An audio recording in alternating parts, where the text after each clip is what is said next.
for IDs take too long? Maybe I didn't capture it well. No, Senator Tabitha. Just maybe clarify. Honorable CS, have your team help you by noting down these questions. Yeah. I was just asking, the application fee is 300. No, I got it. Replacement fee is 1,000. I get it now. I get it now. But my question was, why don't we then bring it to zero cost, since we are Kenyans and we deserve to have the idea? What's your take? And then who owns e-citizen? Yeah, the one for each citizen I captured. Now, on the ID, Senator, interestingly, I agree with you. Actually, I'm one of the people who are in this school of thought that you don't have to pay to be registered as a Kenyan if we can take up this cost. And not long ago, I spoke to this differently. I don't want to speak a different language because I'm today a CS. I don't think it is wise to charge for new applicants. Maybe you can charge for replacement because, again, you need to be careful. When you are given a national identity, you need to protect it so that you don't lose it. But when you are applying for the first time, I am in agreement that this is a fee that needs to be reconsidered. I now sit in the government. I will use that platform to speak in the line that you are speaking. Once the government takes that position, then I will now join the government in speaking the position of the government because I'm in the cabinet. I hope you understand the difference there. Who owns each citizen? Each citizen is now run by the government. And why we pay, I think I explained that you pay for convenience. That is why it is called convenience fee. So you may have a problem with it, but that is the rationale for which it was introduced. It can be debatable whether it's a wise idea, but you pay for convenience because in the absence of this each citizen, it was quite inconveniencing to get government services. And Senator Veronica, plan to onboard chief onto e-citizen. As we speak, there is high level of engagement in the government to see how to integrate all this system. And I think very soon we will be able to onboard all this shift onto the e-citizen because it's now the standard government payment platform. And we have seen that we have reduced, let me not say eliminated, reduced leakages of public funds the moment we resorted to this single account, the 22222. So we must onboard shift to the e-citizen. The last question is, I was asked by about 4 senators, and I'll combine it because it's one answer. Senator for Embu was the first one to ask, and he asked in Kiswahili. You'll forgive me, I'll answer it in English. And then Senator for Wajir County, the Senator Bass, and of course Senator Faki of Mombasa, asked about the transfer of funds to the counties. I need no persuasion that transfers of funds to the counties must be done timeously. And I think we had agreed that it should be on 5th of the following month. And that we need to follow religiously. I know we have had quite a bit of challenges in terms of cash flow, but the problem that we have had at the beginning of this financial year was not entirely on cash flow. Actually, it doesn't help National Treasury to keep piling transfers to counties. It doesn't, because we just end up with huge bills to pay at a specific time. So we are very comfortable with regular and continuous transfers. However, the problems that we encountered at the beginning of this year is primarily, number one, was the legal challenges or the legal issues. There were 2 schools of thought because the senators are aware that we haven't passed the CARA for 2024-25. The 2 houses have not passed CARA. So there were two schools of thought. There was one school of thought which believed that we cannot transfer money to the counties until and unless you have two critical pieces of legislation. That is the DORA and the CARA. Then there's another school of thought where, fortunately, I belong, that we have regulations in place which allow that you can transfer up to 50% of the previous year's allocation, which in this case was 385 billion. But again, to be very careful and be clear, my office had to seek legal opinion from the Office of the Attorney General, which fortunately we got. And the Attorney General was in agreement with the second school of thought where I belong. Now, so in July, we cleared the last financial year, 2023-24. We paid 30.8 billion in July to clear that financial year. Then last week, we paid July allocation, and we paid 31.8 billion to counties. So we haven't paid the August and now September allocations. But I would guarantee that we are making plans to make another payment for the month, at least one more payment. My aim is to make sure that we cover the, because we seem to be having a deficit of not less than a month. So we will try to catch up. Before the end of this year, we must catch up so that we don't have any outstanding amount to the counties. But having said that, because senators are also responsible for oversighting the counties, I want to say this, Mr. Speaker, as I conclude, that let us also try to put pressure on the counties to be able to sort out their issues with the controller of budget so that we don't have huge balances sitting in the CRF account. As we speak today, there is 42 billion which has not been absorbed or taken up by counties. And the details are there. I don't want to go to the specific details of the counties. We have 42 billion, 380 million, 773,000. That counties have not been able to access. The money is there in the CRF account, 38.2 billion. And again, another 3 billion under recurrent, and another 969 million under development vote. So we need to have absorption which is smooth, because as an accountant and as a finance expert, the last thing you'd want to see is balances accumulating in idle accounts. It doesn't add value to the economy. It slows economic growth, because we need, once the money is transferred to the CRF, it should go to the counties, pay salaries, pay whatever recurrent, and pay and get into development. Because as we speak, largely the development money should be with the counties. The national government the development budget is shrinking by the day. So I don't want to go beyond that. Maybe another day we'll have opportunity now to talk about the transfers to counties and absorption of the budgets or of the exchequer releases.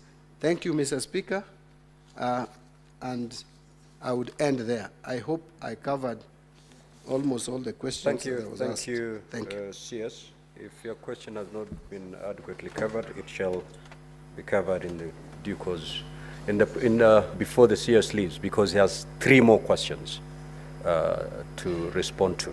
Senator Muma, proceed to ask your question. Question number 060. Honorable Speaker, my question to the Cabinet Secretaries, my questions to the Cabinet Secretary are as follows. 1, what was the allocation for development expenditure in the national government budget for the financial year 2022-2023, and could the Cabinet Secretary indicate the percentage of the expenditure that was financed by government ordinary revenue, loans, and grants from development partners? 2, how much of the development expenditure was spent on pending bills for projects commenced and or completed in preceding financial years?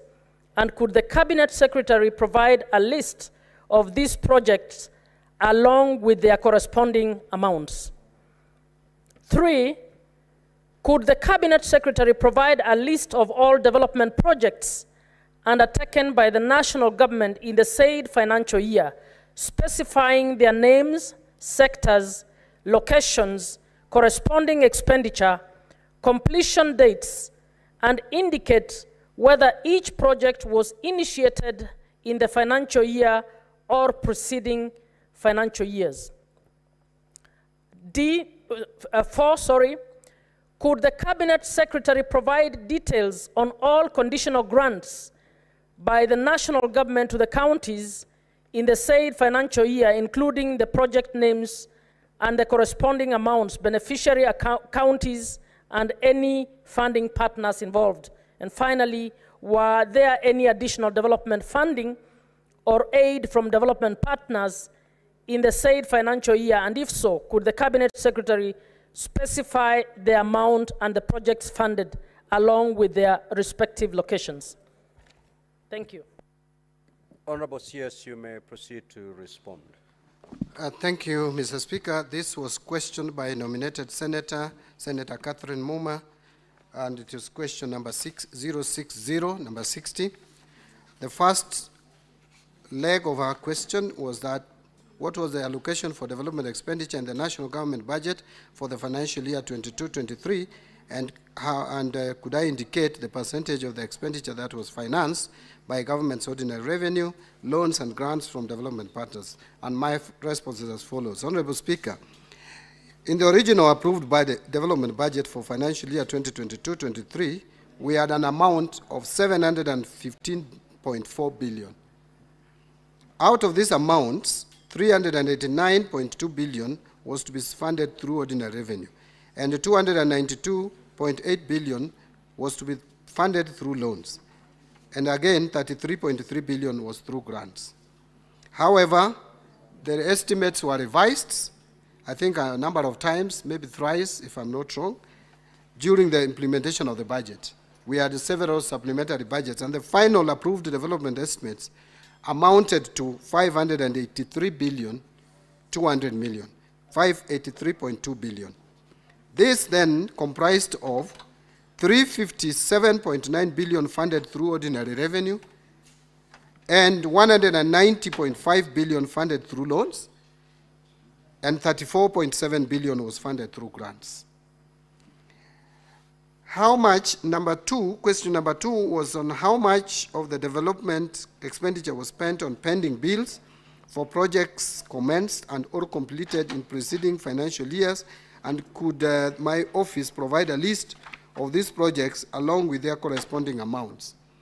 My response is as follows, Honorable Speaker, that the details of the development expenditure spent on pending bills for projects commenced and or completed in preceding years, and the projects list and their corresponding amounts cannot be sourced from individual ministries, departments, and agencies. Mr. Speaker, this is a very, very complicated exercise if my ministry were to go to all ministries, because there is really not a distinction between new projects and carryovers.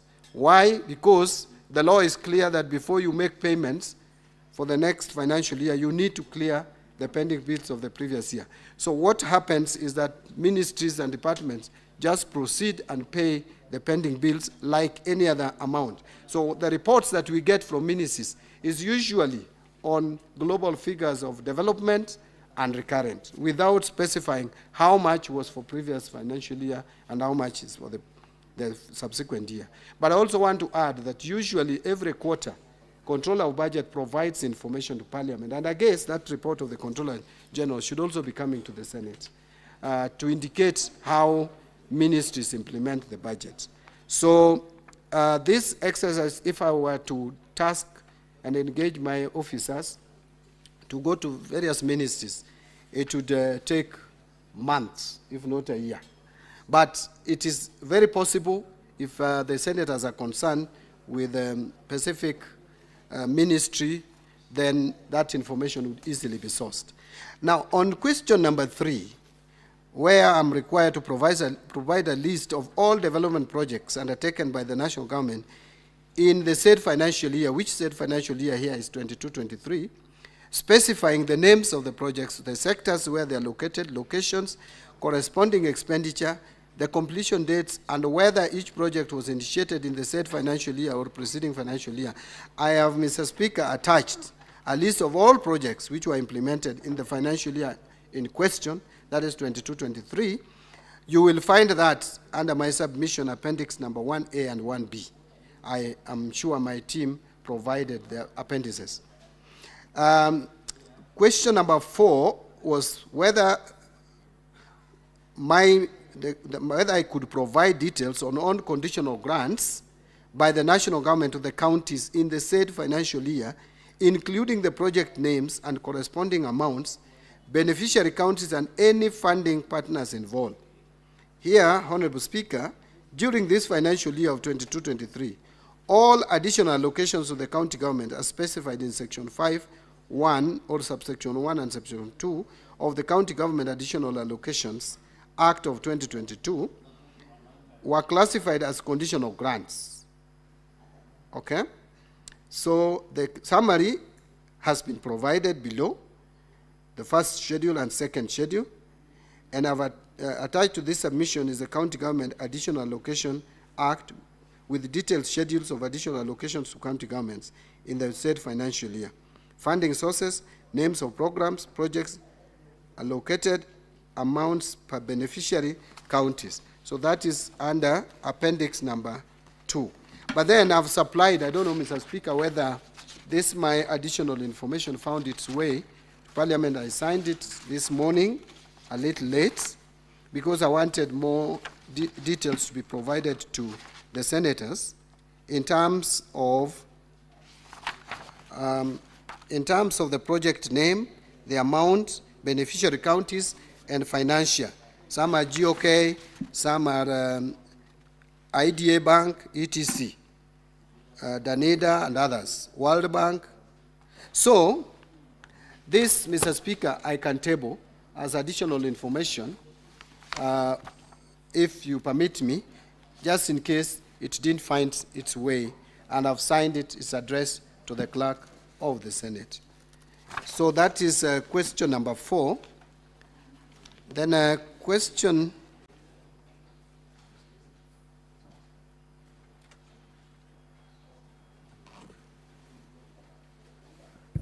Honorable CS, you may proceed to table the additional information. Thank you. And the information is here with my signature. Now, question number 5, were there any additional development funding or aid from development partners in the said financial year, and if so, could the Cabinet Secretary specify the amount and the projects funded along with their respective locations? Mr. Speaker, the information I have is that there were no additional development funding from the development partners during the said financial year. I thank you. Senator Muma may proceed to ask your 2 supplementary questions. Thank you, Honorable Speaker. Honorable Speaker, I would want you, before I ask my supplementary questions, to note that the Treasury did not submit a response to question number 2. Instead, the Treasury has suggested that I get that information, or the Senate gets that information from the various ministries. Honorable Speaker, our Constitution has elaborate provisions on public finance. It actually contemplates that the Treasury, and the Treasury has been given that role to actually ensure that it has a macro view of what is happening in terms of fiscal matters in this country. So it is unfortunate that the Treasury would run away from actually responding to this. And Honorable CS, I'm aware when this question was brought, you had not been appointed, but I would want to give free advice that when anybody in this country wants to ask a question on the overview of the matters finance, it is you who will be asked. and you cannot afford to say, ask the ministries to tell you what is happening. So I suggest, Mr. Speaker, that you rule that the Treasury provides us with the information requested in my question number 2. Honorable Speaker, I want to appreciate also the Treasury for providing a huge document of the projects that were carried out in development in the financial year 2022-2023.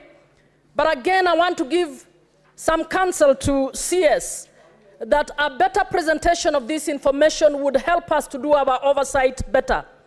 I had requested specifically that the information be arranged in such a way that we are able to find out how many development projects happened in Isiolo, in Kakamega, in Mombasa, in Murang'a, and the information you've given is good information, but it is one has to dig in and actually do a lot more. Now, in your view, it will take months for your officers to do this. In my view, CS, you don't need your officers to do this. All you need to do is develop a template, send that template to the ministries, and the ministries will be able to give you that information what is within your 2 weeks. question, Senator Muma? Your supplementary question. No, this is an important one, Speaker. A question was not answered, and I would want that the Treasury actually responds to that question. So I wanted you to actually rule that we get that extra information from the Treasury. Now to my question, I have done some analysis of this information, CS, and what I have found out is that the approved budgets is not exactly what is expended in actual fact.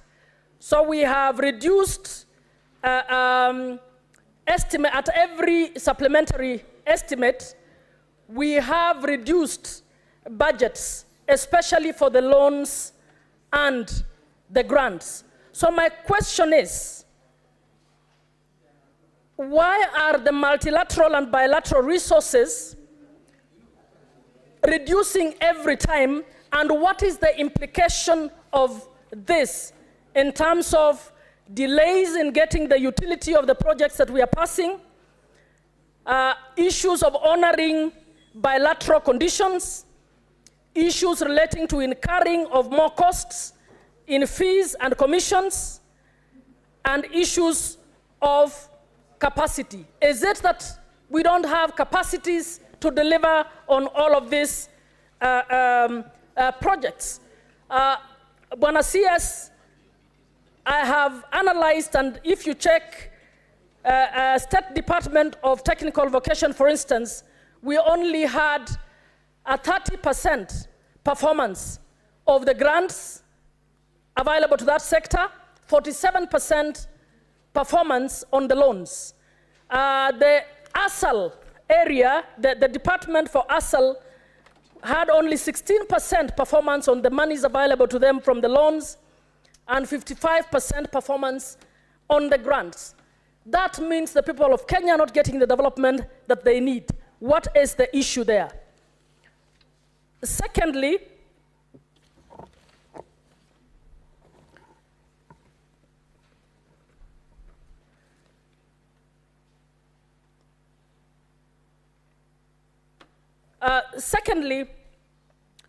what is the Treasury as the overall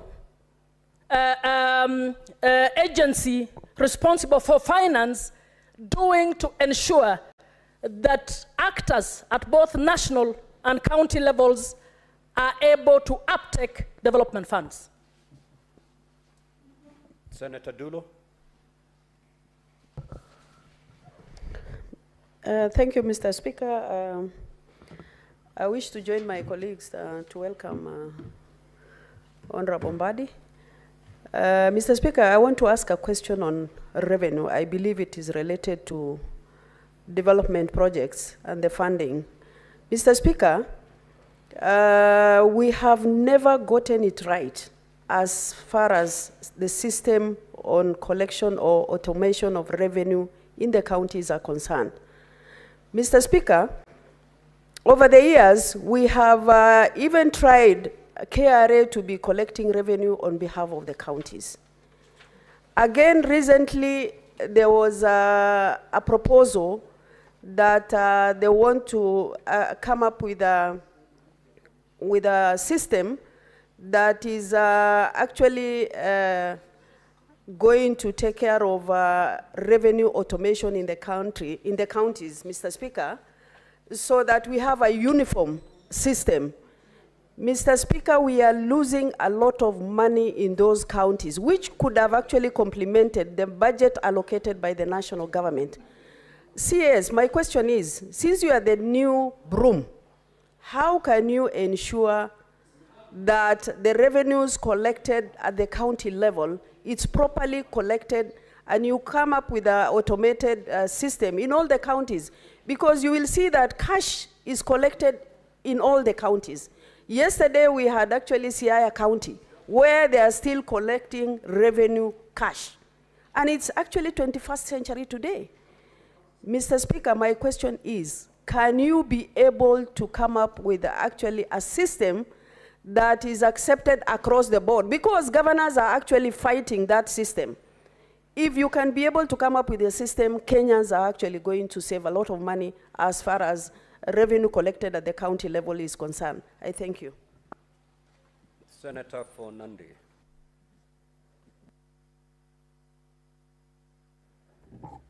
Thank you, Mr. Speaker. Through you, I want to ask the Cabinet Secretary, and I want to thank him, Mr. Speaker. You remember the former CS never stepped in this house even after we sanctioned. I want to thank Mr. Speaker. My simple question is, as at now, Waziri, what is the total pending bill by the national government? Because sometimes we hear that roads are only pending bill of 700 billion. Plus, as of today, what is the total both domestic and international debt that Kenya owes in this country? I thank you, Mr. Speaker, sir. Senator Mbugua. Thank you, Mr. Speaker, and allow me to join my colleagues in congratulating the CS. And I would want the CS to tell this House the specific amount of money the National Treasury owes in pending bills and what the government through the Treasury is doing to clear these bills because they're having a negative effect on our economy. Thank you. Senator Professor Margaret Kamau.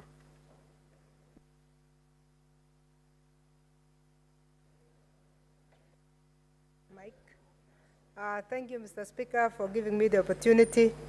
May I congratulate the Minister and welcome him to the House. I worked with him in the 10th Parliament, in the Budget Committee, and I know how sharp he is. So he's truly the new broom in the House. Mr. Speaker, I had a problem with his first response when he referred us back to the individual ministries to get the pending bills. Does it mean that the Treasury does not know the pending bills and does not have these records? Because our assumption is that all the other ministries, money, as far as money is concerned, respond to Treasury, and when they have pending bills, they should be talking to Treasury. So I thought that was a very important question, that we needed to know the link between the ministries and Treasury as far as pending bills are concerned. Don't they have the data? Thank you. Senator Kisang. Thank you, Honorable Speaker. Honorable Speaker, I also wish to join my colleagues to congratulate the new CS, a colleague of mine for 10 years in National Assembly. I know you are a smart CS, and we believe you are going to do a lot of things there and help Kenyans. Mine, Honorable Speaker, is a comment from what Senator Tula said. You know, National Treasury has as a system that is centralized, the IPMIS system that basically manages the expenditure at the counties. And I don't see the reason why they should not have an integrated revenue management system for the counties. The governors are fighting because they are stealing by collecting cash, they are stealing by having their own systems with their collaborators. So, Honorable Speaker, I want the CS to commit that by all means, that system, integrated revenue management system, has been rolled to seal the leakages of revenue at the counties. Honorable CS, you may now proceed to respond.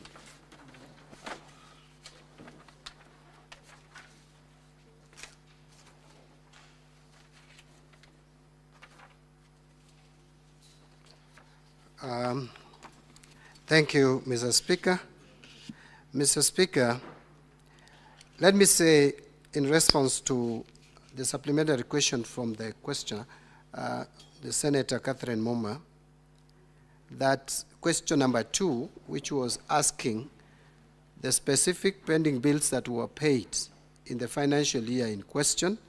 It's not that I've refused or my ministry has refused to respond, but this may require a little bit, quite a bit of time because usually when payments are made by the ministries or state departments and MDS, we don't disintegrate that this one is now for pending bill and this is a new bill. We make payments continuously, and then the figure for pending bills are supplied at the end of the financial year. And I'll come to that because that is a question that Senator Margaret Kamar also asked. So I just thought that if maybe there are specific ministries where you are interested in knowing the specific pending bills that were paid, then that would have been supplied easily. But if this House finds that my ministry supplies this information, it will take a while, but we can still supply the information. On whether we could have a template, yeah, Honorable Speaker, maybe I just continue. I hope Senator Catherine could attend to... Senator Muma, if yes. you've abandoned your questions. Yeah, so she asked whether we could design a template to capture this information. Yes, we could. But again, you know, we have the Public Sector Accounting Standards Board, which determines the kind of systems that we use. It is a recommendation that we can put to the board so that they approve it, and then we have a system that would capture some of this information as and when they are onboarded to the system. Again, Senator, you are spot on that the approved budget is not what is expended. That is true. Our absorption level is very low, especially on donor-funded, so to speak, projects or projects funded through development partners, through loans and grants. And this is because of a number of reasons, some of which are internal, some also relate to the development partners. But a lot of issues is because of us. Number one, most of the donor-funded projects require counterpart funding. Sometimes we put the donor-funded projects in the budget without sufficient provision, or we end up reducing our budgets like it has happened in this financial year when we realize that we can't collect so much. So you find a deficit in the counterpart funding, which then would affect the donor-funded project, because for the development partners to release the money, they must be assured that the counterpart funding is guaranteed and is forthcoming. So that is a serious challenge that we must deal with. Secondly, there are also reporting issues raised by the development partners. But in terms of the strategy going forward, without going into the details why these absorptions have not been forthcoming or have not been smooth, we have a team that is looking into this matter, coordinated from my ministry, and we are going to address all these issues. Actually, just a few days, I think 2 days ago, I was dealing with a case of the Finnish government ready to provide us with grants, not even a loan. But then our delay, our internal systems are complicating the implementation of the same. So these are issues that are efficiency issues which must be dealt with. But there are also the other ones of budgetary issues. Those ones we must also have a strategy on how to make sure that if we are factoring funding in our budget from development partners, there must be a matching funds or the counterpart funding so that when it comes to implementation, the implementation becomes smooth. So that addresses your issue of how then would we ensure the uptake of these development funds. It is something that, especially now that funding is shrinking by the day, we must make sure that we clear the hurdles on these development funded projects. Senator Dulo has raised serious concerns with the collection of revenue at the counties, and I can't agree more. There is already a proposal which has gone to an advanced stage to have a system, a standardized system for collection of revenue in counties. There is no reason why we should operate like we are 48 governments. We are actually a country with devolved systems of governments, but we need to have a standardized system so that if you come from Isiolo, you go to Homa Bay, it's almost predictable. If you're a business person, what to pay, how much to pay, and even how to pay it should be standardized. So that process is ongoing. Unfortunately, consensus has not been reached with the Council of Governors.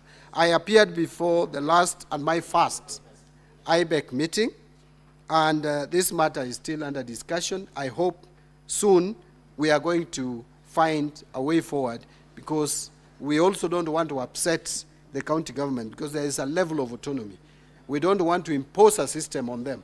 It is the responsibility of the Ministry of Finance, which is the National Treasury, to design a system to help all spending units have a system that is efficient.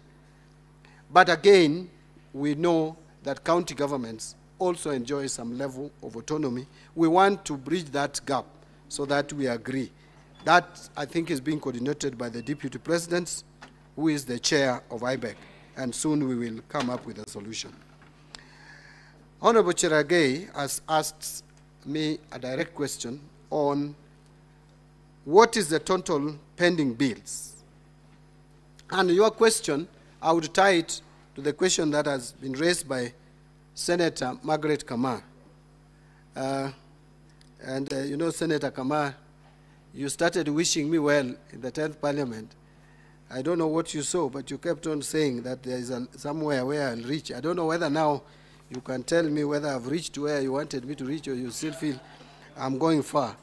But it is not that we don't know how much is pending bills.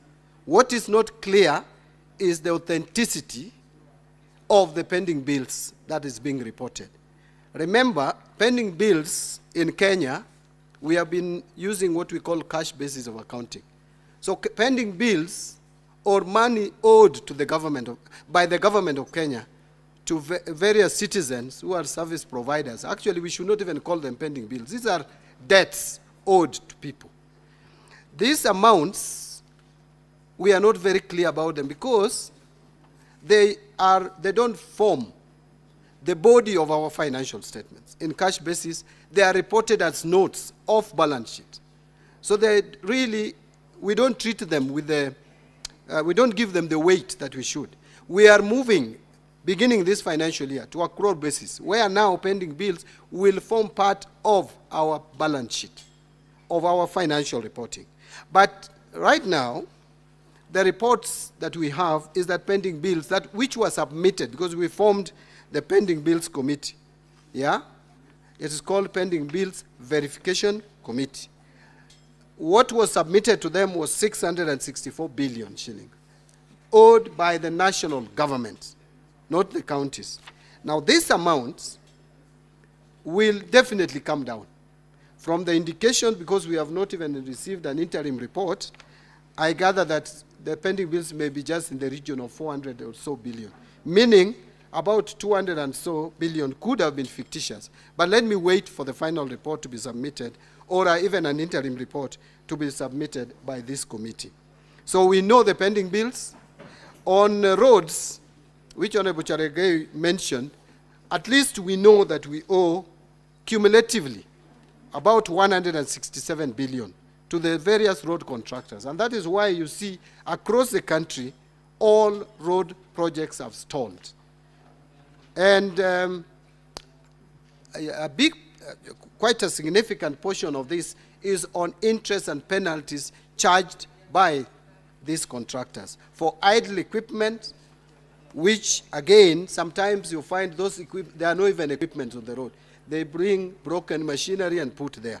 We are on a program and a strategy to make sure, especially on the road sector, that we bring back the road constructors on the road.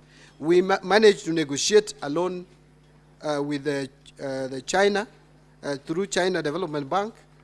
We negotiated a concessionary loan of 36 billion equivalent of Kenya shillings to take up about 15 roads. One would ask, why those roads? These were roads which were being constructed through GOK funds, but were awarded to Chinese contractors. So we have just changed the responsibility of paying them through GOK funds to being paid through a concessionary loan from the Chinese government.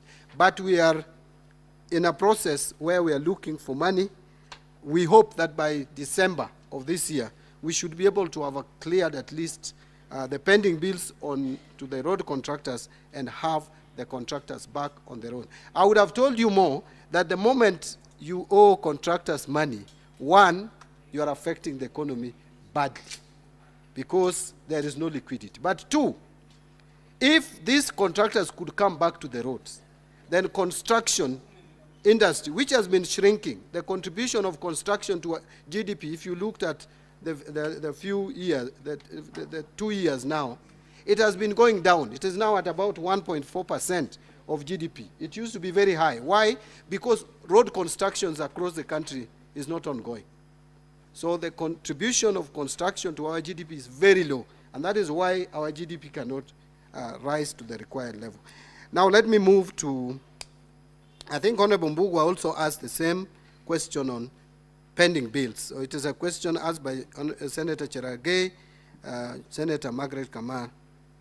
Now, the last question I have here is from Senator Kisang on integrating our revenue collection system for the counties. Again, I think I addressed this question.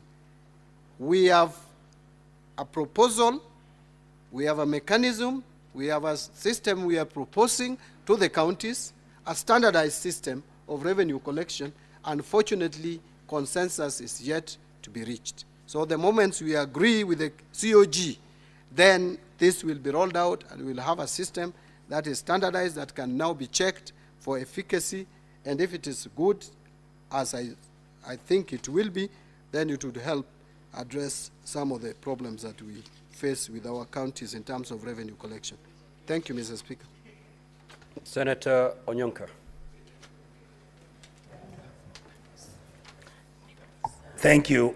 Thank you so much, Mr. Speaker, for giving me this opportunity.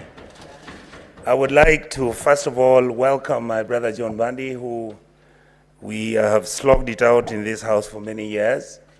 And I want to say that, CS, I'm happy to see you. I know that you and me have brushed each other our shoulders recently, but that was not personal. That was purely business. And I would like to just raise 3 issues. I am glad that you have discussed the issue of revenue collection. My position is that... Onyonka, yes. Under standing orders, you're entitled to ask 1 supplementary question. Just Thank one. you. Thank you. It's one which has got 3 lines. No, no. 1 is 1. Thank you, sir. Thank you, Mr. Speaker. CS, the issue of revenue collection, the contradictions in the IFMIS system, the problem of exchequer releases, and of course, finally, our debt. What do you intend to do with those 3 things? I know you've kind of answered them, but I've tried to link them all together. For example, if we had one simple financial system that is interfacing the county governments, the national government, all departments of government, the Foreign Service, you would then know who's spending your money, how they're spending it, and where it's going. Do you intend to have such a system so that then we can actually reduce the amount of mismanagement or abuse which has taken place with the system? Thank you, sir. Senator Oburu. Thank you, Mr. Speaker. Mr. Speaker, I also want to take this opportunity to welcome the CS Treasury to this parliament. I know when I was there as an assistant minister, he used to give me very tough questions. And I was struggling to answer some of those questions. And Mr. Speaker, I just want to ask strictly one question, as you have said. This is just curious, Mr. Speaker, that when the team went to China, they only negotiated for payment of Chinese contractors. And yet there are many other contractors who are also stalled. They have moved out of construction sites because of pending bills, Mr. Speaker. I did not clearly hear from the CS what they plan to do with these others, and why were the Chinese too selfish just to agree to fund only their own. But if you pay the pending bills, what happens now for further construction? Is it just paying debt for these contractors? And what arrangement is there to make sure that those roads which were funded by the Chinese continue and they are finished? Because that is the interest of Kenyans. We don't want to know whether you have paid them. They are pending bills. Pending bills is only pending, but we want how the arrangements you have for continuation and completion of those roads, and what will happen to those ones which are not funded by the Chinese, and why they were only funding the ones for their contractors and not the others. Thank you, Mr. Chairman. Senator Wambua. Thank you, Mr. Speaker. Very interesting that Senator Oburu is actually asking the question that I wanted to, but I will twist it a bit. Because basically what has happened then, the Chinese have given us a concession loan to pay their own people, and you can take care of your people whichever way you take care of them. But going specifically to that 36 billion Kenya shillings that you have gotten from China to revive the construction of 15 roads, as you said, I want to ask the CS to check with these people, if we can now, whether those 15 roads, the Kibwezi, Mutomo, Kitui, Migwani, Bodoni road, is part of the 15 roads that will be revived. Bwana CS, that road is such a pathetic situation. 102 kilometers. They have done almost 180, remaining less than 20 kilometers to completion. The contractor has shipped out of sight. Thank you, Mr. Speaker. Honorable CS, you may proceed to respond. Thank you, Mr. Speaker. How I wish Senator Onyonka was still around. But I just wanted to give confidence to the country that what was seen as differences between me and Onyonka, and maybe even Senator Sifuna, we were just discharging our responsibilities. And these are my friends. We've come from far. Onyonka, we have been with him in Parliament for over 15 years. And so nothing personal. In fact, there was even talk, Senator, that I've lost weight. I just wanted to advise those who are graduating in age that you must keep fit. It is healthy. It's very, very good for your health. So I've deliberately been cutting that weight. And I'll continue to cut. It has nothing to do with the pressure, stress. There is pressure, yes, at the Treasury, no doubt. But it is not something that is insurmountable. It's something that I'm prepared for. And I continue to discharge my duties. I agree with Honorable Senator Onyonka on the contradiction in our various financial systems. You can have many financial systems addressing specific issues, HR, other issues like payment system, but what the answer is in integration. IFMIS was supposed to address this, but I think IFMIS has some failures or weaknesses which must be dealt with. So we are actually looking at integrating our systems so that we have a system that you can have a clear view, that you can, the visibility of transactions are very clear. We are also doing it with KRA. Mr. Speaker, there is a program that we have in place to make sure that KRA in terms of tax collection is improved and enhanced.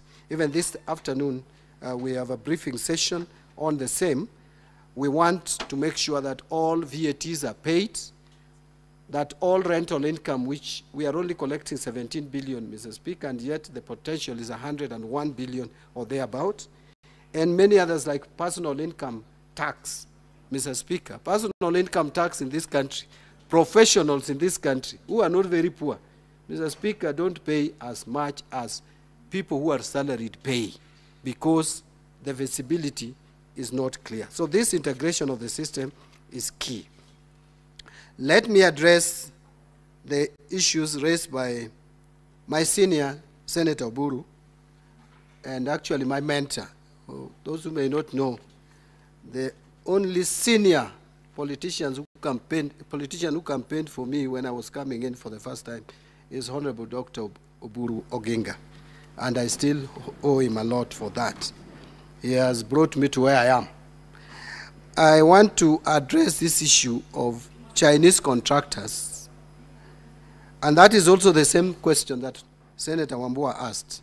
Let me just explain how the Chinese contractors, the Chinese government, through China Development Bank, agreed to take up some of these contracts and pay.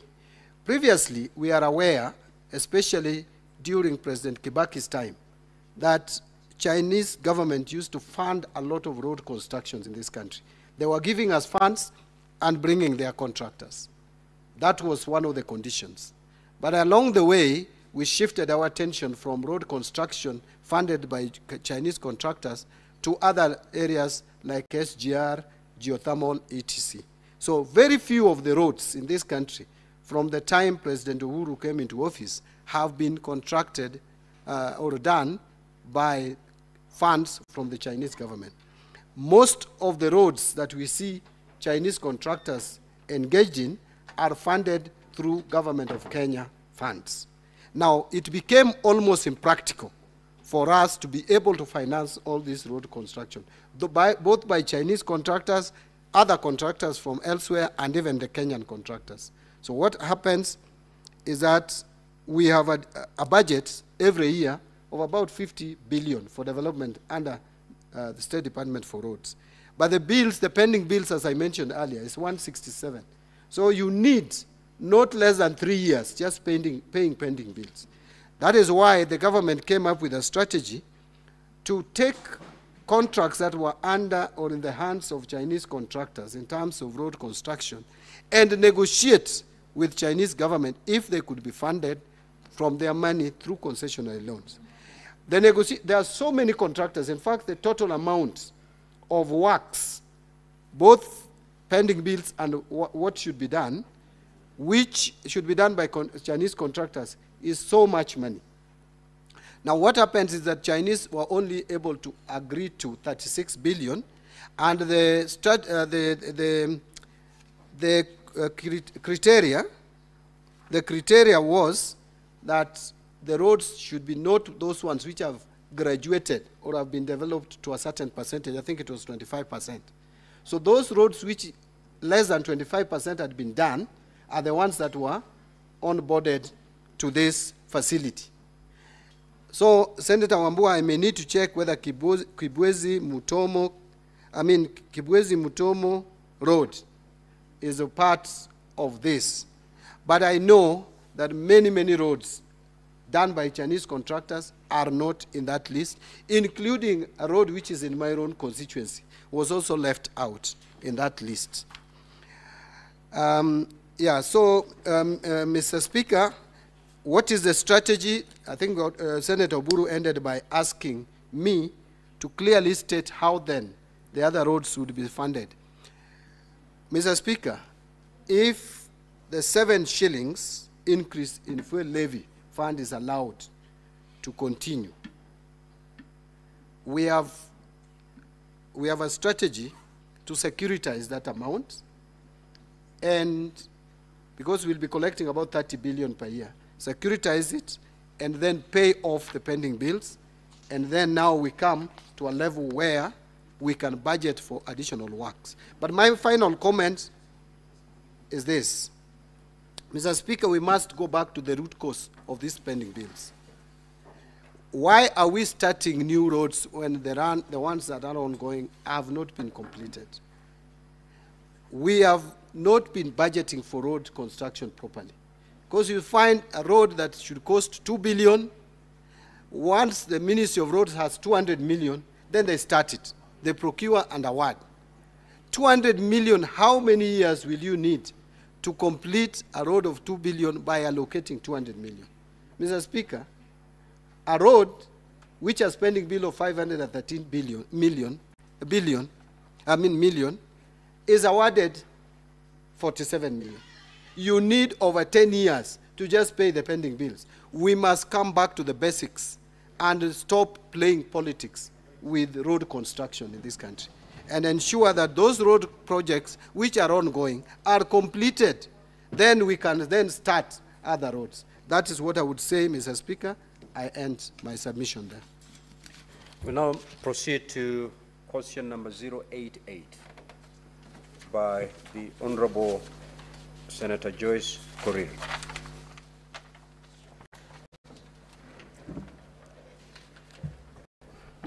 Thank you, Mr. Speaker. I am asking the Honorable CS this question on behalf of Senator Joyce Korir.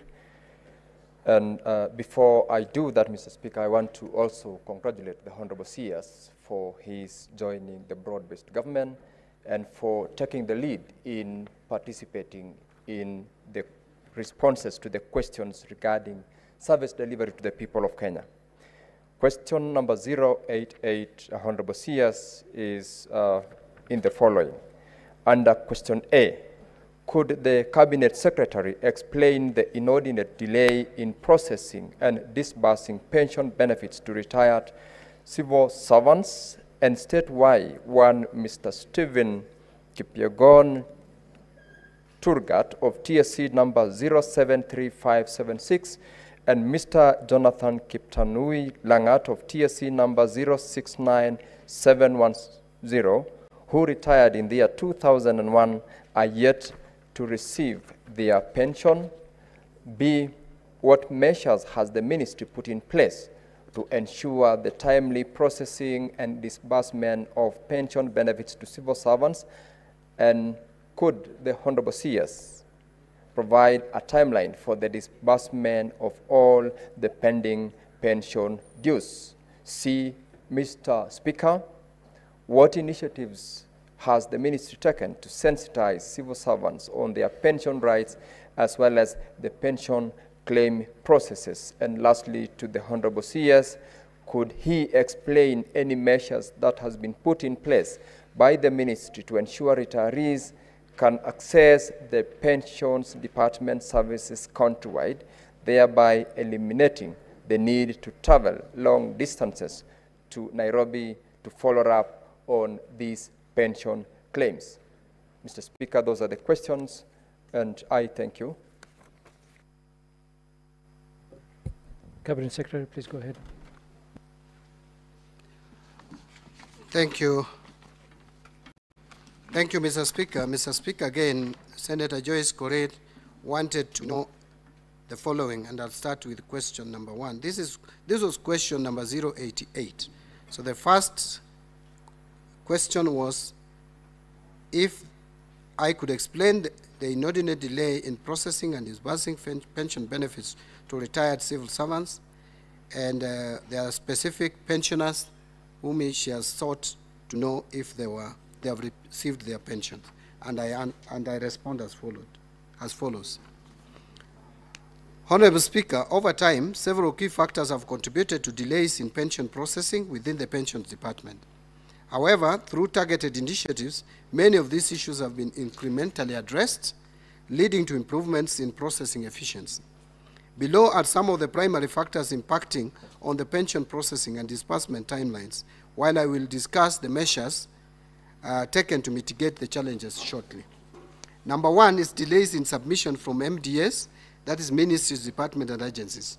So one of the major causes of delays is the late submission of necessary documentation from MDS. These delays are often due to inefficiencies and internal bottlenecks within the MDS, where the preparation and forwarding of pension-related documents are not always prioritized. Number two, incomplete documented claims resulting in referral backwards. Another significant delay factor is the frequent submission of incomplete or improperly documented claims. When key information is missing, claims have to be referred back to the originator for correction, causing substantial delays in processing. Number three is system unavailability. Technical issues and system downtime have also contributed to delays in processing pensions. Outages and system failures often resulted in significant backlogs as the department was unable to process claims during these periods. Number four is workload versus staffing. Previously, the imbalance between the heavy workload and limited number of staff coupled with limited automation was a contributor to delays. The volume of claims had grown in unmatched proportions of human resource and the then deployed technology, leading to extended timelines for pension processing. Number five, bureaucratic bottlenecks. The presence of multiple layers of approval within the pension processing workflow contributed to unnecessary delays. Each level of approval required time, often without adding significant value to the process. Number six is delayed budgetary allocation. Pension processing is also impacted by delays in exchequer allocations. On the specific cases, I will now respond as follows. Now, there were specific cases where I was asked to respond. Case number one is Stephen Turgut Kipyegon. I hope I've got the name correctly. TSC number 73576. Pension number APN/PC 150010. Mr. Stephen Turgut retired from the Teacher Service Commission with effect from 31st August 2003, where he last served as an approved Teacher 1. His claim was submitted to the Pension Department by the TSC on 15th January 2004. His pension benefits were processed and paid on 4th August 2004. He was awarded 625,899 shillings and 90 cents as his lump sum, including monthly pension arrears. He was receiving a monthly pension of 9,278 until his demise on 2nd April 2012, when the 5 years dependent pension took effect and was paid to his dependents, that is his wife, Mrs. Margaret Chepkirui Turgut. She received a monthly dependent pension of 9,778, which ceased on the 5th anniversary of the death of the pensioner. Mrs. Turgut was also paid a widows and children's pension in arrears through the December 2013 payroll, followed by the subsequent monthly pension of Kenya shillings 4,362 to date. Case number two was on Jonathan Kiptanui Langat, TSC number 69701, and pension number APN/PC 131805. Mr. Jonathan Langat retired from the Teacher Service Commission again with effect from August 31st, 2001, where he served as a P1 teacher. His claim was submitted to the Pension Department by the TSC on 14th May 2002. His pension benefits were processed and paid on 9th August 2002, and he was awarded 165,282.10 as his lump sum payment, including monthly pension arrears. He received a monthly pension of 3,613.17 cents Kenya shillings until his demise on 18th September 2006, when the dependent pension took effect and was paid to his dependents, his wife, Ms. Irene Chepkoech Langat, at a monthly rate of 3,613 that ceased on the 5th anniversary of the death of the pensioner. She was also paid widows and children's pension, which she continues to earn at the rate of Kenya shillings 4,120 to date. Additional context on pension review. It is important to note that a category of retired teachers was subject to a pension review following the landmark ruling in Teachers Service Commission versus Simon P. Kamau, and the court case is indicated there, Mr. Speaker. This ruling addressed disparities in pension payments for teachers who retired between 1st July 1997 and 30th June 2003, entitling them to have their pensions recalculated based on revised salary scales. Mr. Stephen Kipyegon Turgut retired on 31st August 2003 and did not fall within the eligible category for the pension review. However, Mr. Jonathan Kiptanui Lagat retired on 31st August 2001 and was eligible for review. The TSC submitted the revised pension claim on 16th August 2024. The claim was processed and the revised amount totaling 301,692 was duly paid to his wife, Irene Chepkoech Langat, being revised pension. Question number 2, or B, according to the questioner, was on what measures has the ministry put in place to ensure the timely processing and disbursement of pension benefits to civil servants, and could the Cabinet Secretary provide a timeline for the disbursement of all pending pension dues? Honorable Speaker, the National Treasury acknowledges the importance of continuously enhancing the timely, efficient, and effective payment of pensions to all retirees.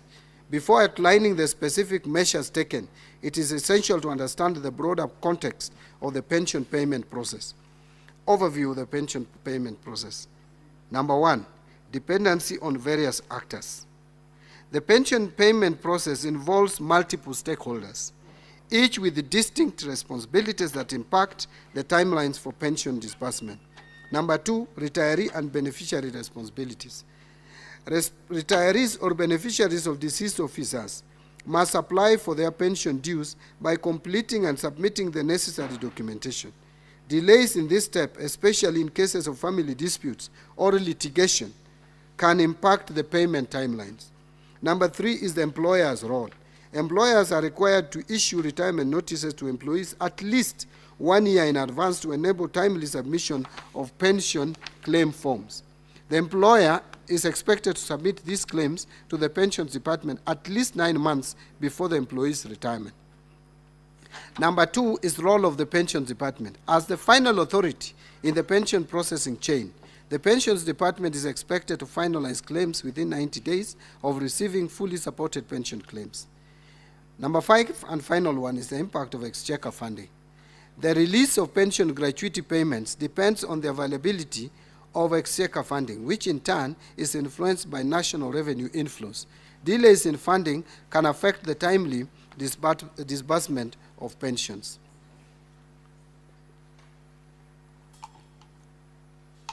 Mr. Speaker, on specific measures implemented. In pursuit of continuous improvement, the following measures have been implemented. Number 1 is the re-engineering of the pensions management information system. One of the most critical initiatives is the comprehensive overhaul of the pension management information system. The National Treasury is actively re-engineering the PMIS to enable its functionality, data management, and overall efficiency. A contractor was onboarded in February 2024 for the development, supply, configuration, installation, testing, implementation, and commissioning of an online pension management information system in order to guarantee an enterprise resource planning ERP solution, which will automate pension processes end-to-end and eliminate manual interfaces. This upgrade will significantly streamline pension processing, ensuring faster and more accurate disbursement, meaning we'll be transiting officers from the payroll to the pension. Key features and benefits of the forthcoming pension management information system have a number of key features. I don't know whether to read all of them. There is online submission, there is self-service portal, timely payments, real-time monitoring, enhanced security, automated processes, integration with existing systems, as I've just explained, where we integrate with the government systems like Government Human Resources Information System, Civil Registration Bureau, KRA, and Registration of Persons Bureau, and integrate it with the Population Registry System, which would ensure data accuracy and consistency.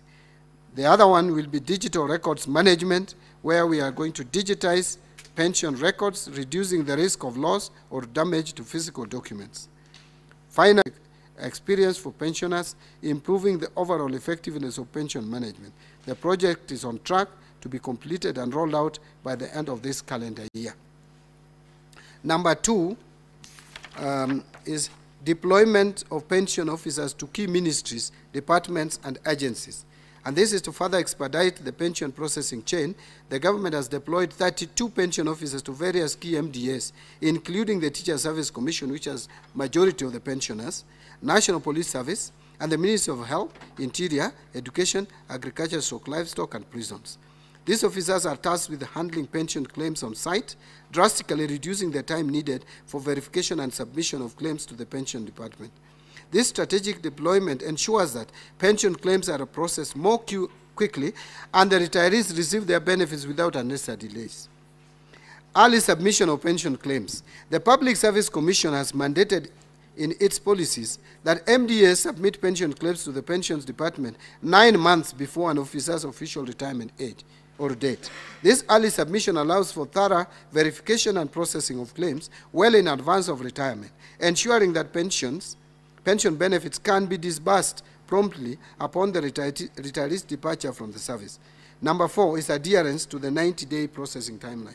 The Pensions Department has reinforced its commitment to processing fully supported pension claims within 90 days, as outlined in the National Treasury Citizens Service Delivery Charter.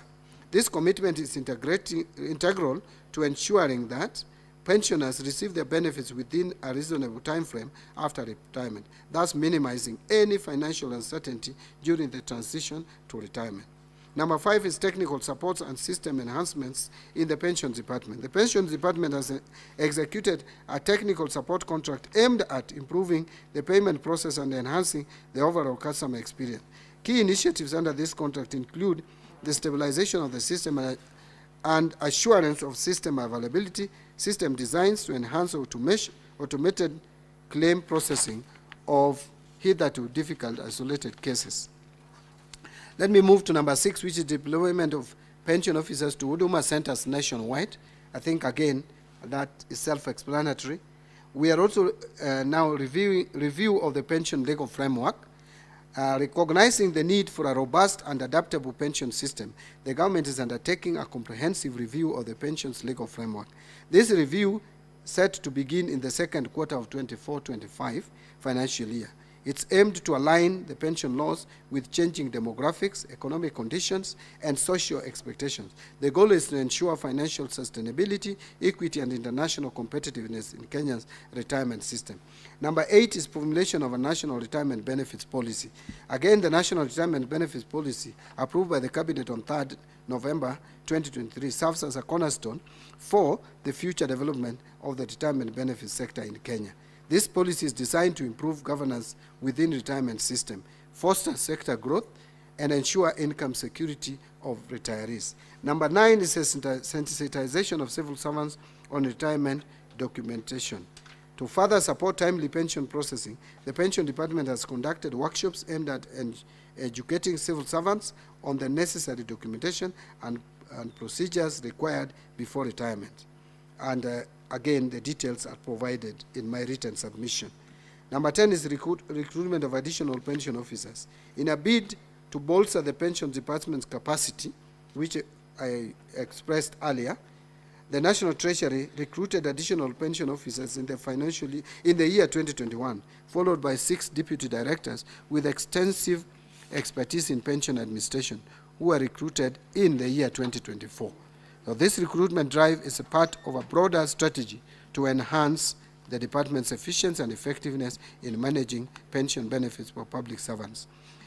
The other question that was asked, Mr. Speaker, is what initiatives has the ministry taken to sensitize civil servants on their pension rights as well as the pension claim processes?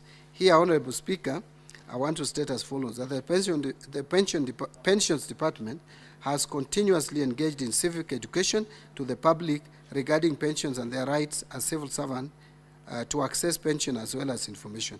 Some of the measures in place to sensitize civil servants include the following. One is partnership with NDS for sensitization of pensioners. Actually, I had already spoken to that. Number 2 is joint public exhibitions with industry pensions players. Number 3 is online publications of pension information to the public. The fourth question, Mr. Speaker, was could the Cabinet Secretary explain any measures put in place by the Ministry to ensure retirees can access the Pensions Department services countrywide, thereby eliminating the need to travel long distances to Nairobi to follow up on pension claims. Honorable Speaker, I wish to state as follows. The National Treasury has put in place a number of measures as elaborated below. I have just explained 2 measures. Number 1, deployment of pension officers to all the Huduma centers countrywide. To enhance service delivery, the Pension Department decentralized its information services through the deployment of pensions officers to Huduma centers countrywide. This initiative was designed to address the concerns of the elderly pensioners and beneficiaries who faced logistical challenges to access the pension services at the headquarters in Nairobi. The department has also deployed the real-time pensions management information system to the Huduma centers to facilitate efficient customer care services at the country level. Finally, Mr. Speaker, is outreach programs by pension officers through Huduma Mashinani. The department, through its officers deployed to the Huduma centers, have been sensitizing the public on pension matters while rendering pension services through the Huduma Mashinani outreach programs. This initiative ensures that the pension services can be accessed by retirees at the grassroots level countrywide. In conclusion, the Pension Department has continuously revamped its operations through adoption of a results-based management approach to ensure timely, efficient, and effective payment of pension to all retirees. In the financial year 23-24, the Pension Department was allocated 187.5 billion in the revised budget to pensioners to fund gratuities, payroll, and dependent pensions to the public. The disbursed amount as of 30th June 2024 was 148.9 billion, where gratuities or lump sum benefits were 43 billion and pensioners' payroll was 73.6 billion, with a biannual monthly increase of 3% for pensioners. And lastly, the new scheme, which is the superannuation scheme, contributions was 31.6 billion. Thank you, Mr. Speaker. Senator Sige, you have a supplementary question? Yes, Mr. Speaker. I first of all want to appreciate the Honorable CS for a very elaborate response to the various questions which were asked by my colleague, Senator Joyce. I have got 2 questions. One, I want to get a commitment from the Honorable CS, noting that the 2 specific cases which were listed here, you've elaborately responded that the pensions have since been paid. The last one was on the 16th of August 2024. I believe this will answer that first limb of the question.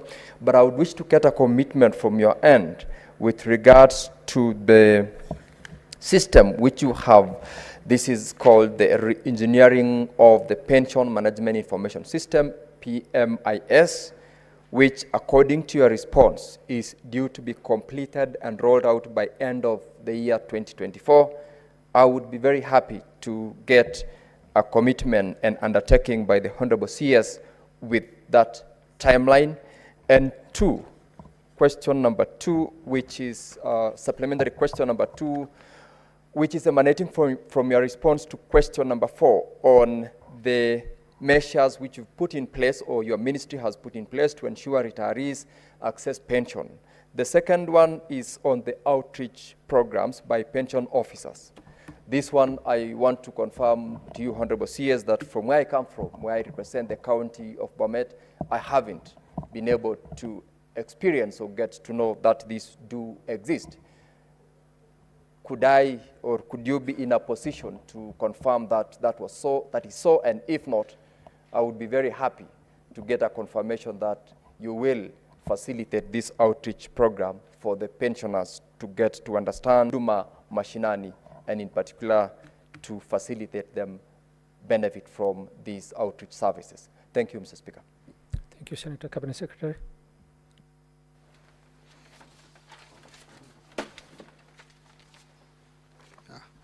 Thank you, Mr. Speaker. Mr. Speaker, my commitment to Senator Sigei is that the 2 cases have been addressed. The first case, actually the second case is the one that had a little bit of issues because of the revising of the pension system following the court case. And so there was additional funds that were supposed to be given to this pensioner, and that was processed in August 20. There should be no issue at all. On the rollout of the system, yes, the commitment from my team is that by the end of this fiscal year, initially there was a talk that we should roll it out by the end of this financial year, but I think we have insisted that the rollout should be by the end of this fiscal year. Because again, we usually as a government have very good intentions, good strategies, but implementing them become a problem, and then implementation or rollout become a moving target. I'm trying to cure that and make sure that where we can implement system immediately, that there should be no procrastination and delay, and that is what I intend to do. On the issue of the outreach, not covering some areas of the country, that could be possible. I'll have to investigate this and find out if the rollout is uniform across the country and if it is adding value and people are appreciating it. Because you can also roll it out and people are not even aware and therefore not appreciating. So with specific to your county, Senator, Bomet County, I will find out, but I will also look at other counties alongside Bomet to make sure that all Kenyans, even those who probably today no question has not been asked on their behalf, also benefit from the rollout. Thank you. Thank you. Senator Tabitha Mutinda, you have a supplementary question.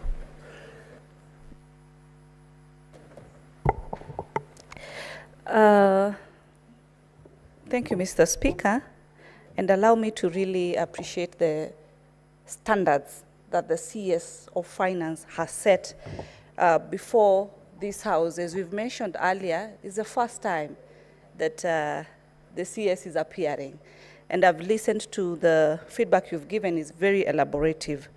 But my concern goes, I think, more specifically to your officers, who are mandated with the responsibility of ensuring that these pensions are paid. Because I have a very similar case from a late one, Penina Kelonzo from Kitui, who passed on, and they came to my office following on this matter of the pension, and the response was that TSC had not submitted to Treasury.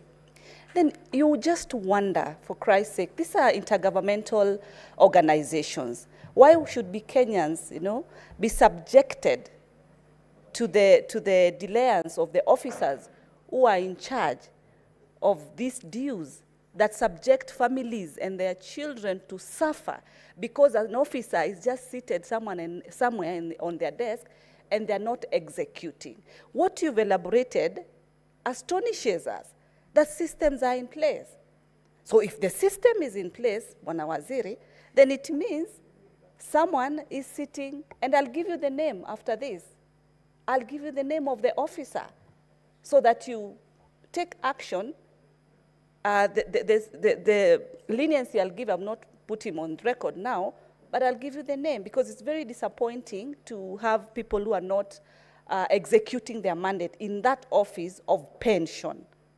The other issue I wanted just to quickly raise, Mr. Speaker, I sit in the committee for CPIC, and I'm happy the chair is here. Just let me wrap it up, whereby as counties, the CS is working on ensuring that remittance is done to the counties. But during salary payments, these deductions are done. Pensions deductions are done, but we are suffering whereby as we do audit, as you've said, as senators to do our oversight mandate, we are doing that, but pensions are also not being submitted to the relevant beneficiaries. That's my concern, Bwana Speaker. Thank you. Senator Otsotsi, you also have a question. So, okay. I just wanted to inform my member, Senator Tabitha, that the CS has already embarked on the process of implementing your recommendations on the matter of unremitted pension from county government and the different local authorities. So the process started with the previous cabinet secretary, but he has picked it up. And hopefully very soon we will have the task force in place to look at that matter. Thank you for the information, Senator Otsotsi. You can go ahead and ask your supplementary question. Speaker, let me first of all start by thanking the PS for appearing in this house. I have come in late, but I was... The CS, not the PS. I have come in late, but I was watching where I was. And I'm excited that we now have a PS who is very thorough. A CS who is very thorough in his work. And indeed, this confirms what we have been telling Kenyans, that as ODM, we have seconded our best expert to be in charge of the Ministry of Finance. Now, coming to my question, I'm happy to learn that the ministry is putting in place plans to automate the pension department by coming up with a pension system. But I would like to find out from the CS what plans are there to ensure that all these financial systems are integrated so that the pension system is integrated with the IFMIS and other key government systems, so that we don't end up having the challenges that we have been having, for example, with the IFMIS, and they have been raised in this house, where the control of budget has been pushing for an end-to-end IFMIS solution, so that she's able to monitor the payments that are made on the IFMIS, so that to be able to deal with the issue of diversion of funds. So I'm just concerned about the issue of integration. What plans are there so that to make sure that this pension system is integrated to IFMIS and other related systems within government? Thank you. Cabinet Secretary.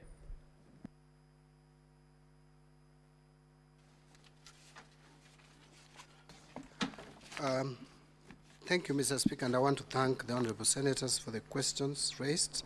I'll start with Senator Tabitha Mutinda. Tabitha, I agree with you. Actually, let's face it, if you have too much interface between officers and systems, you have a problem.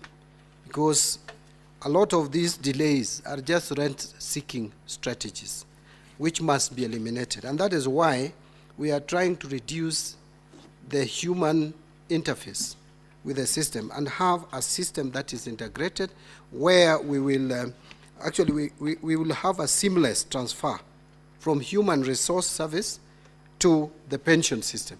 So an officer is serving as an officer.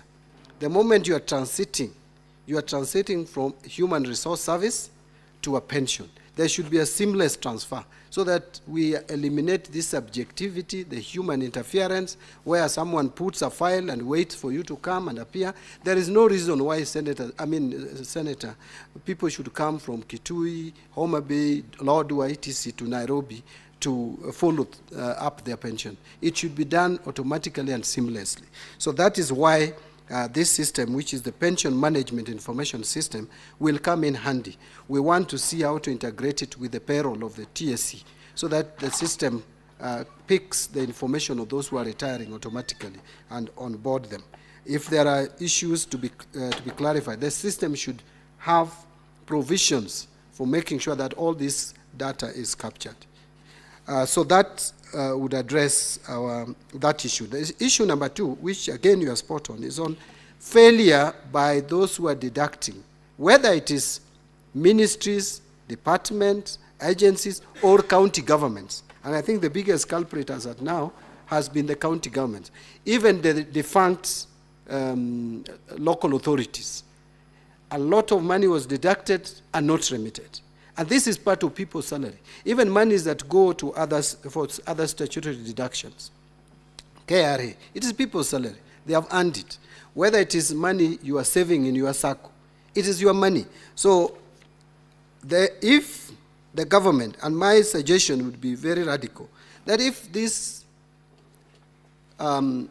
agencies cannot remit the statutory deduction, then the best thing to do, Mr. Speaker, is to allow the national government to nationalize or centralize payment of salaries and then retain the money and pay to where it should go, and we only remit the funds that are not, that are for, to the bank for the employees to receive their salaries, and all the statutory deductions is withheld. It was assumed that paying agencies would be responsible enough to make sure that money that they deduct, they also remit. Why use part of people's salary to pay other bills? It doesn't make sense at all. And Honorable Senator Soti is right. Actually, my deputy party leader, you know, Mr. Speaker, I'm still a member of ODM. I'm only not an official. I'm still a proud member of the Orange Democratic Movement, and is my deputy party leader. We have, this system is supposed to be an integrated system. And we should even move a little further. That is a discussion that we are having, to integrate almost the entire financial management. Actually, IFMIS was meant to do that. But I think IFMIS probably came too early for its time. It is not keeping pace with the recent developments. We need to review that system, and my ministry is in the front line of reviewing IFMIS as a whole to ensure that we have an integrated financial management system that would capture all the data on all areas, so that by the click of the button, you can have a complete eye view of what is happening. I think I will end there, Mr. Speaker. I just wanted to say that this system, which we want to be rolled out by end of this fiscal year, is at 40% in terms of development. So the rest of the 60%, we must fast track to ensure that we meet the deadline. Thank you, Mr. Speaker. Thank you, Cabinet Secretary. Honorable Senators, we will proceed to the last question this morning. Question number 96, which was raised by Senator Professor Tom Ojienda, and it will be asked by Senator Hezena, who is holding brief for Senator Tom Ojienda. Thank you, Mr. Speaker. And I thank the Honorable CS for Treasury and Economic Planning for finding it useful to attend these sessions. As it was stated earlier on, that the former CS has not been very cooperative as far as this issue is concerned. It also goes to show that I take a lot of pride in the fact that I share a profession with him, and also the same party.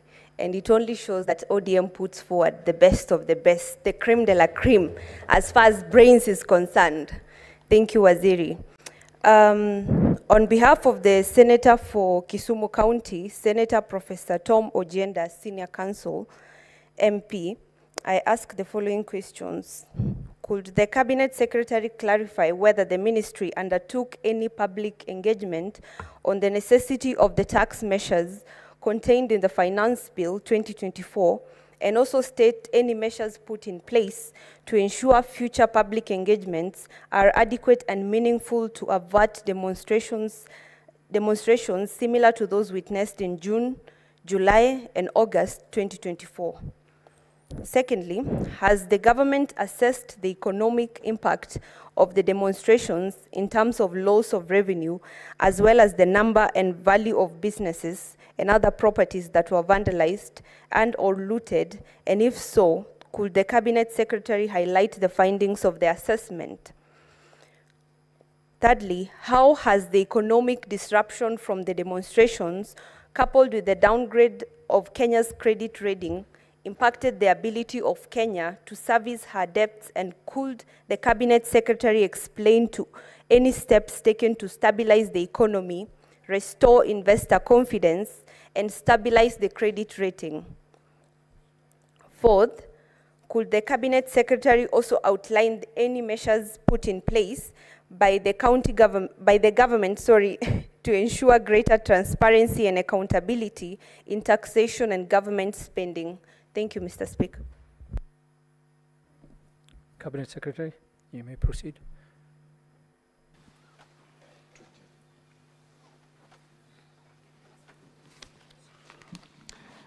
Thank you, Mr. Speaker.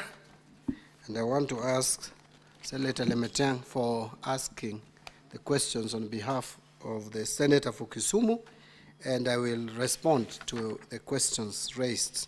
This is the final question. The Senator for Kisumu wanted to know, or clarity from me, whether the ministry undertook any public engagement on the necessity of the tax measures contained in the Finance Bill of 2024, and also states any measures put in place to ensure future public engagements are adequate and meaningful to avert demonstrations similar to those witnessed in June, July, and August 2024. Mr. Speaker, my answer is as follows. The annual budgeting processes that are taken in consideration of public participation and constitutional requirement. Process leading to the preparation of the budget estimate for the financial year 2024-25 began with a public workshop to open sector hearings. During sector hearings for the spending in the financial year 2024-25, all stakeholders were invited to make submissions on priority areas that should receive exchequer funding. This informed the budget ceilings as contained in the Budget Policy Statement 2024 and the Fiscal Framework. The Budget Policy Statement for the financial year 24-25 informed the revenue requirements that the government needed to fund the budget. This, in turn, informed the revenue targets for the financial year 24-25 and the amount that needed to be raised through additional tax policy measures that were contained in the Finance Bill 2024. In terms of tax measures that were contained in the Finance Bill of 2024, the National Treasury started by issuing a public notice requesting for tax proposals that will be contained in the Finance Bill of 2024 way back in November 2023. Stakeholders responded to the public notice and submitted proposals. The National Treasury constituted a committee consisting of the National Treasury, the Kenya Revenue Authority, and the Attorney General's Office to review the proposals and make recommendation to the Cabinet Secretary. And during the review of the proposals, the committee invited stakeholders that submitted the proposals for meetings where the proposals were discussed and clarifications made to the committee. The meetings were held at the National Treasury building and was attended by the following stakeholders. We have a number of them. I may just mention a few. COCO, there is BAT, there is NIFCA, we had Ernst and Martin, Ernst and Young. These are professional audit firms. There's Kenya PricewaterhouseCoopers, stroke Safaricom, they came together. KEPSA was there, Kenya Association of Manufacturers, Kenya Flower Council.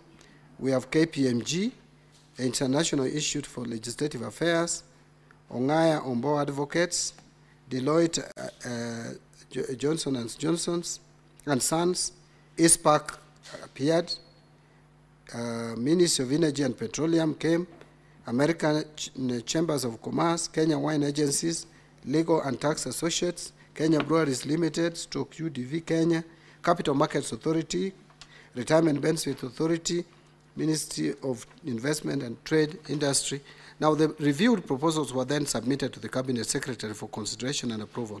After approval, the proposals were used to develop the Finance Bill 2024. The National Treasury submitted to the National Assembly the Finance Bill 2024 for publication in the Kenya Gazette by 30th April and further public engagement on the bill. I just wanted to add onto this, Mr. Speaker, that because another part of the question was, what are we trying to do to avoid any future, to avert demonstrations similar to the ones that we witnessed? My ministry has embarked on a process of being more open and transparent on the steps and processes that we take, especially regarding proposals on taxation and such like initiatives.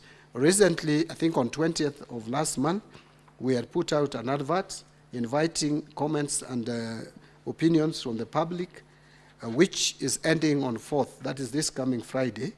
We want Kenyans to tell us a number of issues, to speak to us and tell us what we should do in order to manage our economy better in terms of public debt, in terms of taxation measures, and also in terms of what should we do in the event that the Parliament is not able to pass the two bills which are very critical for transfer of funds to the counties.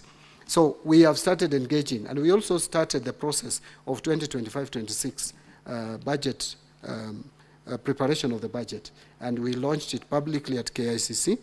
And I'm intending to have regular media briefings to just highlight and inform the public what we are intending to do. And listening to the public, will be able to carry forward only those proposals which would find favor with the majority of Kenyans.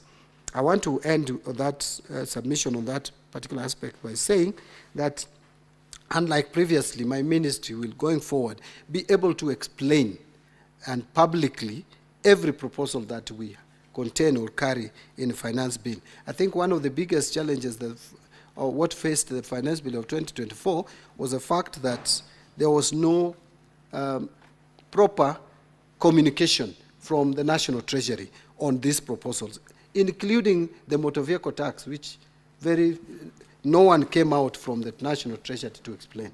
I want to give a commitment that any proposal that we'll put forward to Parliament in terms of tax changes or any other financial issue will be properly explained. Number B, or the second issue, Mr. Speaker, and I will go through it very quickly, is how, as the government assessed the economic impact, as the government assessed the economic impact of the demonstration in terms of loss of revenue, as well as the number and value of businesses and other properties that were vandalized and or looted, and if so, could my office highlight the findings of the assessment? My response is as follows. The demonstrations affected businesses and industries. Mr. Speaker, in major cities, businesses were closed and some were destroyed. This affected revenue collection. The demonstrations led to the withdrawal of Finance Bill 2024, resulting in a revenue loss and therefore a financing gap of approximately 344.3 billion in the financial year 24-25. Mr. Speaker, in the month of July and August 2024, because you remember that we had demonstrations almost up to 8th August, I think that is the last demonstration that we saw. Ordinary revenue collection is lagging behind target by 18.5 billion. The total revenue collection, including ministerial appropriation in aid, for the period ending August 2024, that is for the 2 months, was 373.5 billion, which is 2.3% of GDP, against a target of 403.1 billion, recording a shortfall of 29.6 billion as shown in the table which I've provided, and I'll not read the table because it's a long one. So total revenue for the period grew by 6.3%, compared to a growth of 12.4% in the previous year in August 2023, while ordinary revenue grew by only 3.2% if you compare to a growth rate of 9% in August of 2023. All the tax heads remained below respective targets. So I have provided the statistic that are the table there on cumulative revenue performance by August 2024 as shown in millions. the below target performance in total revenue was on account of shortfall in ministerial A at 11.1%, 11.1 billion, and ordinary revenues, as I indicated earlier, of 18.5 billion. So under the ordinary revenue categories, import duty was below target by 845 million, excise taxes was below target by 4.9 billion, VAT was below target by 10.2 billion, income tax was below target by Kenya shillings at a tune of 3 billion shillings. The slower growth of ordinary revenue by 3.2% by August 2024, compared with a growth of 9% over the same period in 2023, demonstrate the impact of slower economic activity since June 2024. However, revenue performance is expected to bounce back going forward given the stability in the macroeconomic environment. Inflation rate is firmly under control currently at 4.4% in August 2024. Overall inflation, actually the latest data, what I signed off yesterday, is that our inflation has even come down to 3.6%, Mr. Speaker. This one is below the midpoint of the target, which is 5%, for 3 consecutive months. So if you look at month of June, July, and August, now the 4th month, we are below 5%. This is a drop from 6.7% in August 2023, and a peak of 9.6% in October 2022, when we had the worst inflationary pressures in this country. The pass-through effects of the strengthening exchange rate since February 2024 and the tight monetary policy stance by Central Bank of Kenya have supported the easing inflation. But we think now that the Central Bank or the CBK should start lowering a bit the interest rate so that we encourage the private sector to uptake more loan to create job opportunities, because again you may over control the base lending rate. So CBK had raised central bank rate to 13% to manage inflation expectation, but with inflation remaining low, the CBK lowered the central bank rate to 12.75% from 13%. And given that the federal rate has even gone down, we expect, I think it's on 10th, when CBK will release the new rates, then it should come down. In addition, favorable weather conditions coupled with targeted government interventions have also led to the reduction in the cost of food production, thereby lowering food inflation. So the other question, Mr. Speaker, was how has the economic disruption from the demonstrations coupled with the downgrade of Kenya's credit rating, impacted the ability of Kenya to service her debts? And could the Cabinet Secretary explain any steps taken to stabilize the economy, restore investor confidence, and improve the credit rating? Here, Mr. Speaker, would state as follows, that the credit rating agencies downgraded our country during the peak of the demonstration and stated that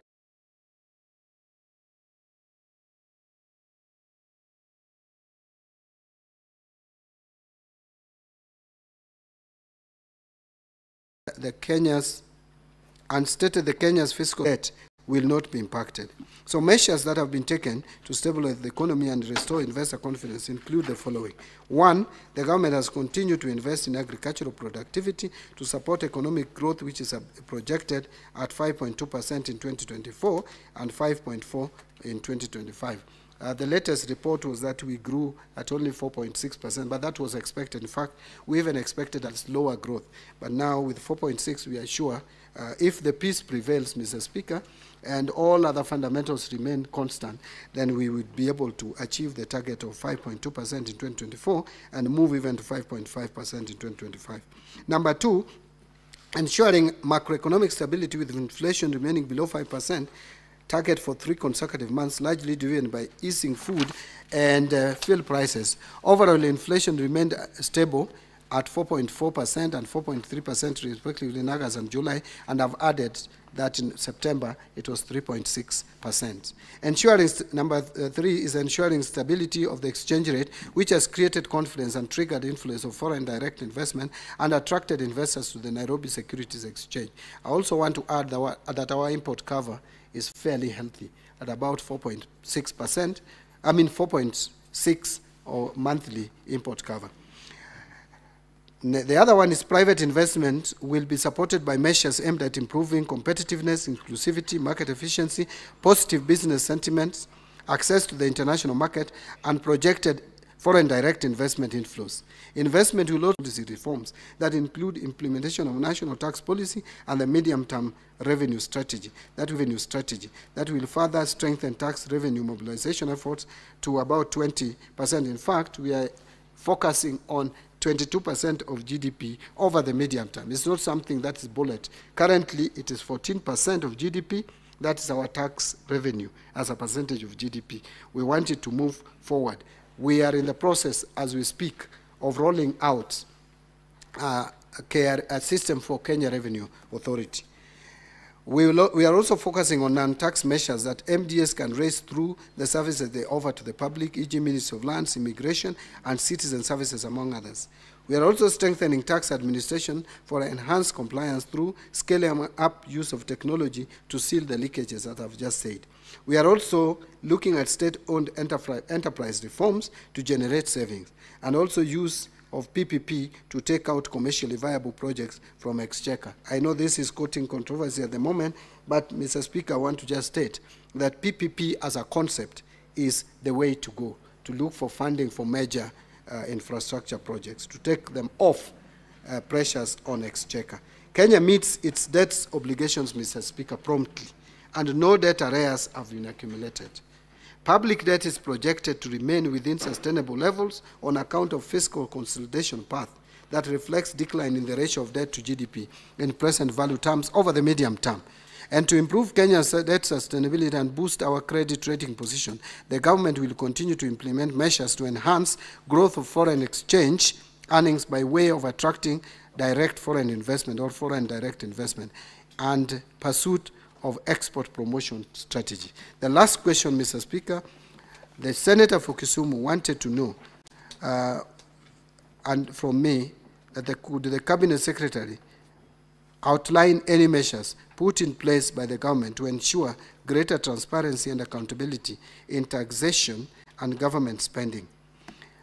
Mr. Speaker, the following is my response.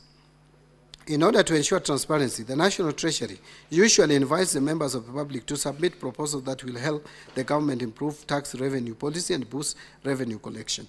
Number two, during the preparation of finance bill, the National Treasury usually invites every stakeholder that submitted a proposal to shed more light on the proposal. And number three, during consideration of a finance bill in the National Assembly, members of the public are usually given time to go through the bill and submit their comments or views via a memorandum to the Department Committee of Finance and National Planning for consideration during the committee stage.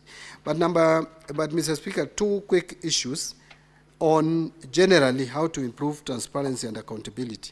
And when I appeared before the National Assembly Committee on vetting, or the Appointments Committee, I stated very clearly that we must roll out e-procurement to all national MDS and even county governments.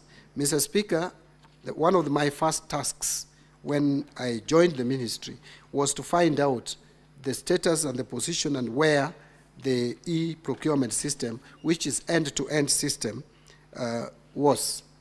And Mr. Speaker, I was surprised that what the bottleneck was the 560 million to roll out the system. And that is why we have kept on postponing the rollout of this system, which would help us make efficient our procurement system and remove possible collusion in the system. I want to report that I actually gave authority under Article 223 of the Constitution, which I'm allowed the powers given to me by the Constitution to make 560 million available for this rollout, and the procurement is ongoing. That amount is not comparable to the amount that I think we are losing as a country in terms of systems that are not transparent for procurement. Finally, Mr. Speaker, we are working on rolling out a unified payroll system because we have our fears. And in my discussion with UNDP, which has conducted research in some other countries, I will not mention the country, but they told me that there's a country, when they did audit of the payroll, they discovered that 17% of the workers who are in the payroll were actually not there. They are ghost workers. And I suspect that Kenya could even be worse. So we need to have a system that would root out and get out these ghost workers in our system, which is denying us resources that we need badly for development. And we will be targeting, starting with the Ministry of Education, where we have the biggest wage bill, TSC and the others, so that we can root out. When I was PAC chair, Mr. Speaker, we came across an instance where some teachers remained in the payroll for so many years, even after they were dead. So if dead teachers can remain in payroll, then chances are that non-existent teachers could find their way in the payroll. Thank you, Mr. Speaker. I submit. Thank you, Cabinet Secretary. Senator Hezana, do you have any supplementary questions?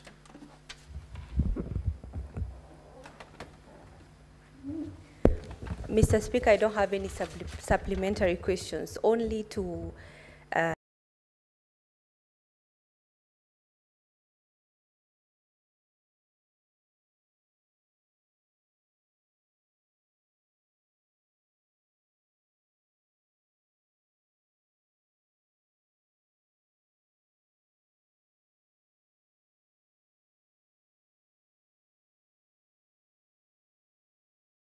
and revamp that institution. I'm sure that you're going to be proudly celebrated across the whole country. And I hope the proceeds of the National Treasury, whatever comes down, trickles down to the community up north. Thank you. Thank you, Senator. Senator Eddie Okech, do you have a supplementary question? Thank you, Mr. Speaker. And the CS has presented a number of questions, actually, including just the last submission, the procurement of this E2E system that will ensure that there is some prudence in terms of the financial management in the country. You know, facing a lot of audit queries in the counties, we've had a number of concerns where sometimes the requests at COB are always having no coherence with the audit reports of the Auditor General, which means that the financial system, there must be some voiding that is happening. So my question is, Bwana CS, actually it's a two-pronged question because of the audit function, or rather the oversight function of the Senate. Is there an impact assessment report on this system in terms of just projecting its effectiveness that we can be able to access as a House, to be able to anticipate how that system would work in terms of arresting this, what I might call leakages and wastages in terms of financial flow? And is there a chance that the Treasury can be able to give senators access to the end side of this system when it comes alive? Because currently, senators have not had interaction with IFMI's system, so that if there is any voiding in the system, both IB and IFMI's, sometimes it's very difficult for senators to be able to understand where the voiding is happening. That gives controversy or variances between payments that are made at COB level and the payments that are requested at COB levels and the finally audited reports by the Auditor General. So just want to know the case for impact of this system, if there's any report, preliminary report with regards to anticipation, and then two, how would a House like the Senate that is doing oversight interact with that system in terms of being able to ensure a proper bird's eye view position on the payments that happen at a county level? Cabinet Secretary.